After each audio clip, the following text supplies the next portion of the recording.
you eager to see your baby sitting up independently? In this video, I'll share 3 effective techniques to help your little one achieve this milestone in the right way. Every parent looks forward to those precious moments when their baby starts sitting up independently. However, it's important to do it the right way to ensure your baby's healthy development. Many parents are confused as to when their baby should be sitting up independently and not sure of how best to teach them this skill.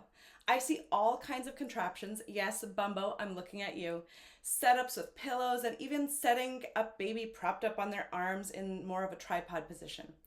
Often I find that parents are trying to teach their babies how to sit way before their bodies are ready for it. I chat more about when independent sitting really happens for babies in my video, when to start sitting up your baby. So make sure to go and watch that one if you aren't sure whether your baby should be sitting upright yet or not. Incorrect practices can potentially hinder your baby's development and put stress on their developing spine.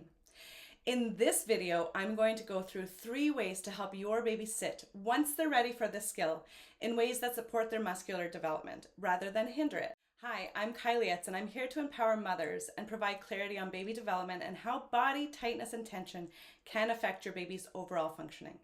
My mission is to help you navigate motherhood with confidence and clarity, free from stress or worries about doing something wrong.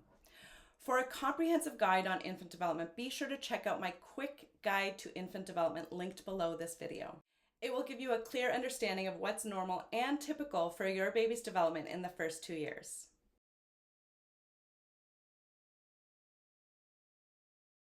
Okay, the first way is to sit your baby in your lap. Start with your baby comfortably seated in your lap against your body. This provides crucial spinal support, alleviating the full force of gravity and allowing your little one to focus on strengthening their core.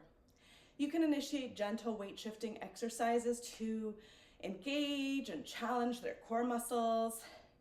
Really encourage your baby to explore slight movements that gradually enhance their stability. As your baby gains strength and confidence in the seated position, it really sets the foundation for transitioning to independent sitting. This introductory step is fundamental in building the necessary strength for upcoming stages. The second way is actually to place baby in between your legs. Position your baby snugly between your legs. Initially, they will still be right up against your body to support their spinal curves. But as they get stronger, you can start to bring them a little farther out, still between your legs. You can begin by holding their trunk securely with your hands gradually moving lower onto their hips as your baby's strength progresses. And you're really going to maintain this supportive stance, fostering a sense of security and stability.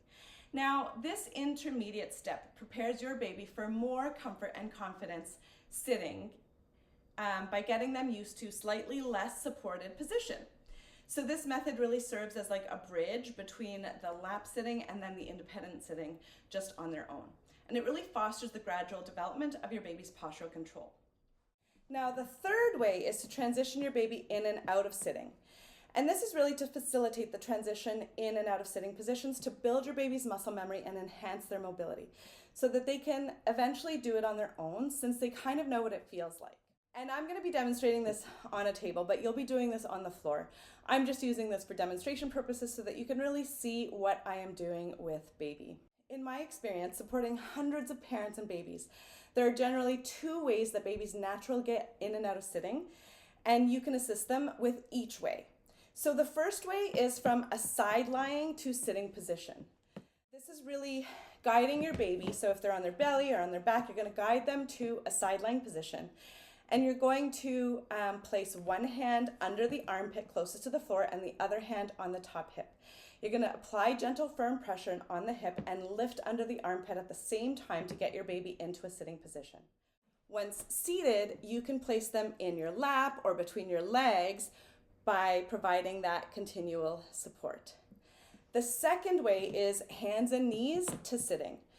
So essentially, this position is best if you wait until your baby can assume the hands and knees position independently or with minimal support. Once they are in their hands and knees, you're going to hold onto their hips and gently guide their hips back and to the side so that they end up in the sitting position. This advanced position does demand more increased postural control and strength from your baby. Once this option is available for your baby, they'll generally be pretty sturdy in sitting and you won't need to have them in your lap or between your legs as much but just be around just in case. Now, it's really important not only to teach your baby how to get into sitting, but also how to get out of sitting as well. And this will help them to feel like they can move in and out of sitting and essentially not be stuck for fear of falling over. To help your baby get out of sitting, you're going to start in the sitting position and you're going to be behind them. And you're really going to hold their trunk or right under their arms, and you're going to guide their hands to one side on the floor. And you're just going to kind of guide them forward, and they're probably going to take over and push their legs out underneath, either getting onto their belly or maybe into that hands and knees position, and they'll just crawl away. If they don't, you're going to actually facilitate that bringing the legs underneath. By offering guidance in these movements, you enhance your baby's spatial awareness and confidence in exploring their newfound sitting abilities. Remember to be present and supportive throughout this developmental journey. An important note, I never recommend placing your baby into a sitting position away from your body, propping them up with pillows, or putting their hands into that tripod position. These actions can actually strain your baby's developing spine and negatively impact their development. I chat more about this in my video, When to Start Sitting Up Your Baby. Now, there's always exceptions to every rule, and if your baby has developmental delays, medical conditions, or some other diagnosis, then it may be recommended to sit them up before they can do so on their own. But in general, for typically developing babies, this rule 100% applies. Now, one more exception to that rule is when you are putting your baby into the high chair during solids introduction. Then they are going to need to be in that upright position, potentially before they can get in and out of sitting on their own.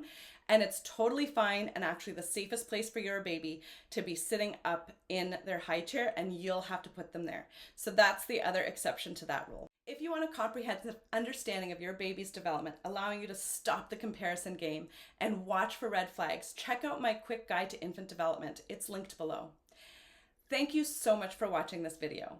If you found it helpful, please give it a thumbs up, like, and hit that subscribe button, and share it on your social media channels. Don't forget to tag me at the Holistic Baby Guru. Together, we can empower more mothers and their incredible motherhood journey. Bye for now.